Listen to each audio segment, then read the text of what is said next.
ನಮಸ್ಕಾರ ಸ್ನೇಹಿತರೆ, ಶೋಧ ಚಾನಲ್ಗೆ ಎಲ್ಲರಿಗೂ ಸ್ವಾಗತ. ಇವತ್ತಿನ ವಿಚಾರ ವಾಷಿಂಗ್ ಪೌಡರ್ ನಿರ್ಮಾ. ಈ ಸಾಲುಗಳನ್ನು ಕೇಳದ ಅಥವಾ ಜಾಹೀರಾತನ್ನು ನೋಡದ ಭಾರತೀಯರೇ ಇಲ್ಲ. 80 ಮತ್ತು 90ರ ದಶಕದಲ್ಲಿ ಪ್ರತಿ ಮನೆಯ ಟಿವಿಯಲ್ಲೂ ಅಬ್ಬರಿಸುತ್ತಿದ್ದ ಬ್ರ್ಯಾಂಡ್ ಇದು.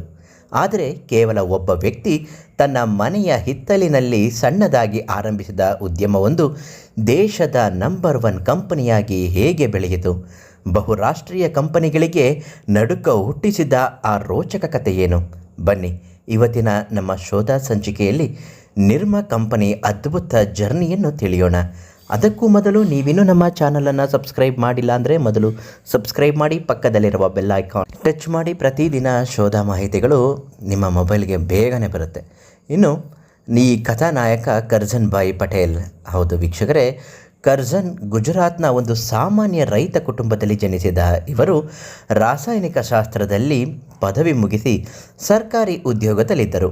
ಅವರ ಬದುಕು ಸಾಧಾರಣವಾಗಿ ಸಾಗುತ್ತಿತ್ತು. ಆದರೆ ವಿಧಿಯ ಆಟವೇ ಬೇರೆ ಇತ್ತು. ಕರ್ಜನ್ ಭಾಯ್ ಅವರಿಗೆ ನಿರುಪಮಾ ಎಂಬ ಮುದ್ದಾದ ಮಗಳಿದ್ದಳು. ಅವರು ಅವಳನ್ನು ಪ್ರೀತಿಯಿಂದ ನಿರ್ಮಾ ಎಂದು ಕರೆಯುತ್ತಿದ್ದರು. ಆದರೆ ಒಂದು ಭೀಕರ ಅಪಘಾತದಲ್ಲಿ ಆ ಪುಟ್ಟ ಹೆಣ್ಣು ಮಗಳು ಪ್ರಾಣ ಕಳೆದುಕೊಂಡಳು. ಮಗಳ ಅಗಲಿಕೆಯಿಂದ ಕರ್ಜನ್ ಭಾಯ್ ತೀವ್ರವಾಗಿ ನೊಂದರು. ನನ್ನ ಮಗಳ ಹೆಸರು ಜಗತ್ತಿನಲ್ಲಿ ಶಾಶ್ವತವಾಗಿ ಉಳಿಯಬೇಕು ಎಂದು ಅವರು ನಿರ್ಧರಿಸಿದರು. ಅದೇ ನಿರ್ಮಾ ಬ್ರ್ಯಾಂಡ್ನ ಜನ್ಮಕ್ಕೆ ಕಾರಣವಾಯಿತು. ಅದು 1969ರ ಸಮಯ. ಆಗ ಮಾರುಕಟ್ಟೆಯಲ್ಲಿ Hindustan liver company Surf washing powder Raj ಮಾಡ್ತಿತ್ತು. ಆದರೆ ಅದರ ಬೆಲೆ 1 ಕೆಜಿಗೆ ಬರೋಬ್ಬರಿ 13 ರೂಪಾಯಿ ಇತ್ತು. ಇದು ಸಾಮಾನ್ಯ ಮತ್ತು ಬಡ ಕುಟುಂಬಗಳಿಗೆ ಕೈಗೆಟುಕುವಂತಿರಲಿಲ್ಲ.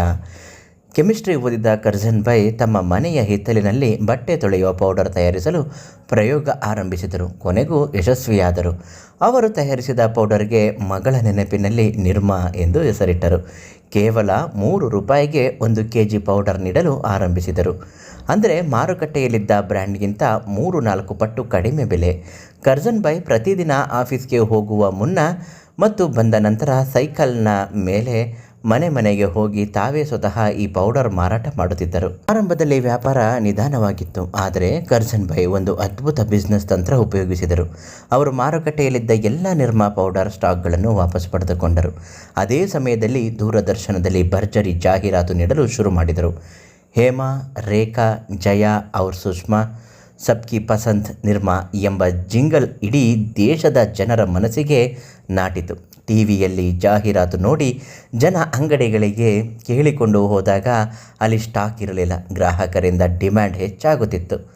ಅಂಗಡಿಯವರು ಕರ್ಜನ್ ಭಾಯ್ ಅವರ ಬಳಿ ಬಂದು ಪೌಡರ್ ಕೊಡಿ ಎಂದು ಬೇಡಿಕೊಳ್ಳಲು ಆರಂಭಿಸಿದರು. ಇದು ಭಾರತೀಯ ಮಾರ್ಕೆಟಿಂಗ್ ಇತಿಹಾಸದಲ್ಲೇ ಅತ್ಯಂತ ಯಶಸ್ವಿ ಫುಲ್ ಸ್ಟ್ರಾಟರ್ಜಿ ಎಂದು ಕರೆಯಲ್ಪಟ್ಟಿತು.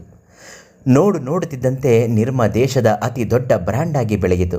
1980ರ ದಶಕದ ಕೊನೆಯಲ್ಲಿ ಬಹುರಾಷ್ಟ್ರೀಯ ಕಂಪನಿಗಳನ್ನು ಹಿಂದಿಕ್ಕಿ ಭಾರತದಲ್ಲಿ ಅತಿ ಹೆಚ್ಚು ಮಾರಾಟವಾಗುವ ಡಿಟರ್ಜೆಂಟ್ ಪೌಡರ್ ಎಂಬ ಹೆಗ್ಗಳಿಕೆಗೆ ಪಾತ್ರವಾಯಿತು.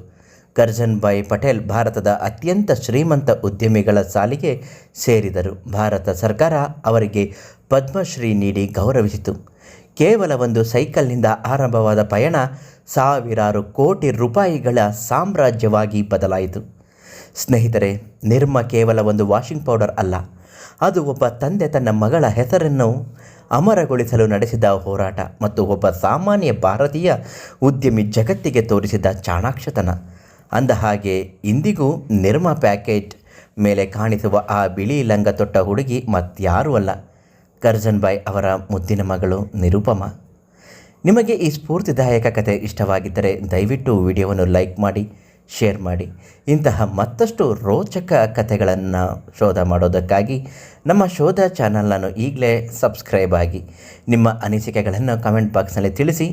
ಮುಂದಿನ ಸಂಚಿಕೆಯಲ್ಲಿ ಮತ್ತೊಂದು ಆಸಕ್ತಿದಾಯಕ ವಿಷಯದೊಂದಿಗೆ ಭೇಟಿಯಾಗೋಣ. ಶೋಧ ಸದಾ ನಿಮ್ಮೊಂದಿಗೆ. ಧನ್ಯವಾದ.